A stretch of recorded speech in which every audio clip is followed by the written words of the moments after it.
Zeigst du mir die Camera's letzten rolling. drei? Camera? Rolling. Okay. Yeah, Kenneth Branagh, so nice meeting you. So how much does this story mean to you personally? It means a great deal because it was me in a film trying to revisit a time in my life that has often haunted me, the good and the bad. The good was all the security that I felt and this sense of knowing who I was, which was my life in Belfast before violence. And then after this violence, life was unsettled and disrupted and difficult, and I was in flight from that, really, for a large part of my life. So revisiting this allows me to try and understand, but also to share a kind of story about what happens when a young person loses their innocence and goes from child to adult quicker than maybe they would like to, and hope that that had something to say to the rest of the world.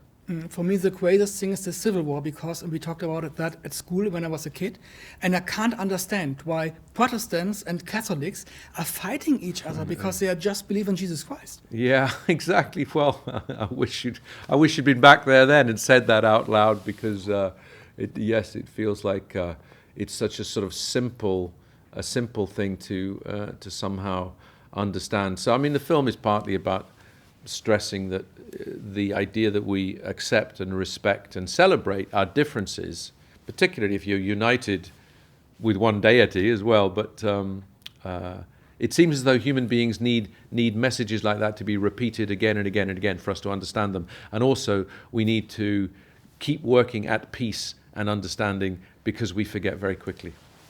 I'm a Protestant, so did you have maybe also some kind of, are you religious in some way? Did you believe in God?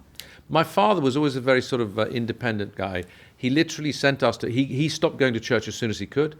He sent us to church because my granny insisted on it. It was structure for her. It was the community. It was a place you met people, and she wanted a sermon. She wanted something to chew on every week. She wanted something to think about.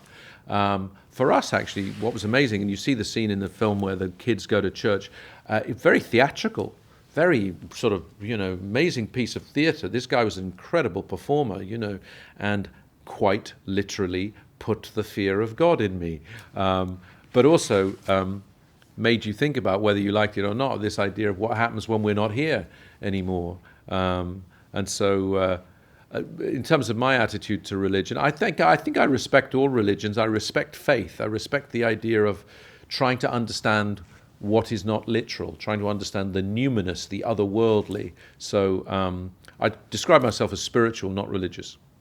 Okay, and I love collecting memories from film sets. So did you maybe remember the craziest or the weirdest moment at a film set ever? Maybe as an actor, as a director?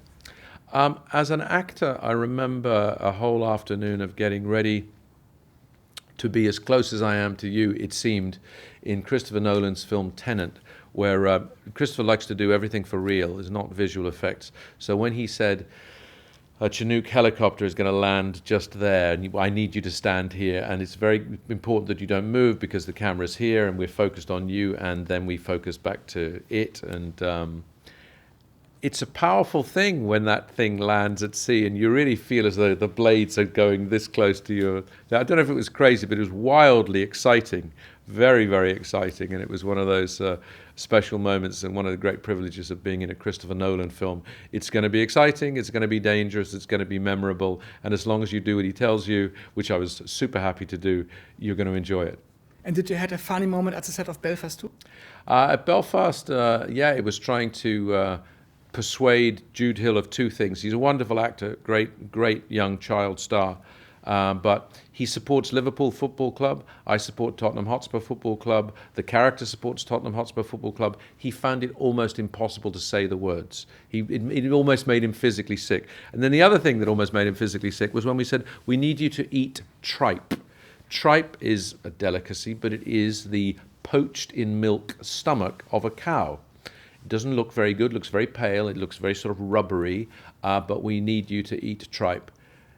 He could accept that he had to say Tottenham Hotspur Football Club, but he would not eat tripe. The final thing that happened with him was he did that scene where he has to leave Belfast and he gets very upset. He's on the sofa, and then we film him a little later as his parents are talking about it, and he's asleep on the sofa with chocolate around his mouth. He did the scene, and then he fell asleep. He fell asleep through the whole of the scene where the parents are whispering, and we had to get his mum to come and wake him up because we were so terrified of traumatizing him. So he was a constant source of great funny memories.